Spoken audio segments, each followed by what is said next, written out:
Hi Ashwin here. Today I have a fantastic chess game of Paul Morphy against one of the most aggressive chess player, Adolf Anderssen. The game was played in 1858 in Paris. Paul Morphy with the white pieces began the game with e4, e5, now pawn to f4, and we have King's Gambit on the board. Pawn captures on f4, knight to f3, g5, h4, g4 attacking the knight, and knight went to e5, and this is known as Kieseritsky Gambit.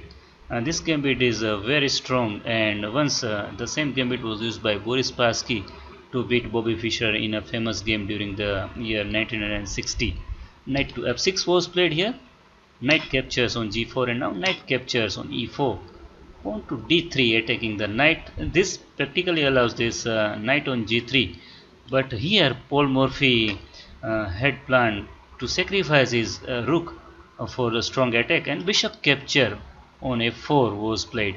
Knight captures on h1, and here comes this queen to e2 check.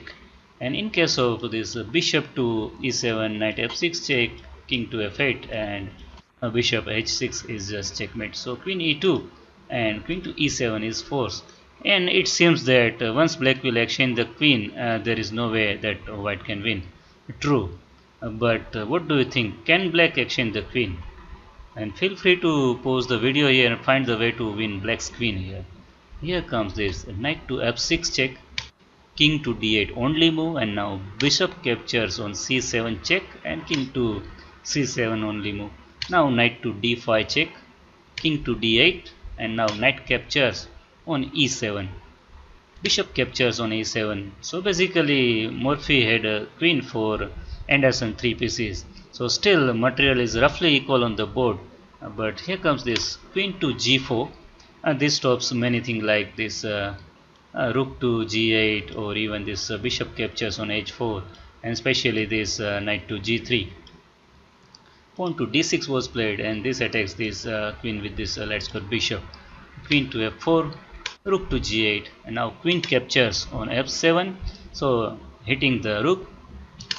Bishop captures on h4 check, king to d2, and rook to just e8. And now white played this knight to a3, also covering this even square with his rook.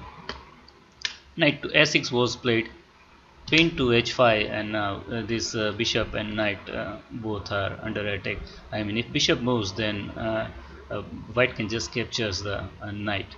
So bishop to f6 was played in this game, and now queen captures on h1, and Anderssen's idea was to capture this b2 pawn, so that this knight and rook both are under attack, and white cannot save both at a time.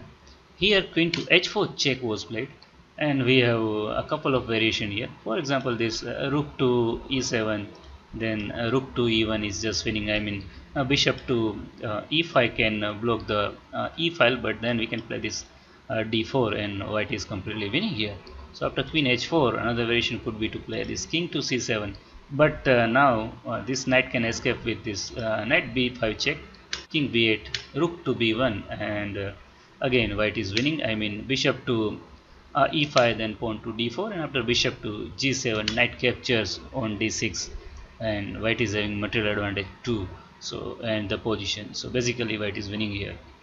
So after queen to h4, Anderssen played this king to d7 move, rook to b1 hitting the bishop.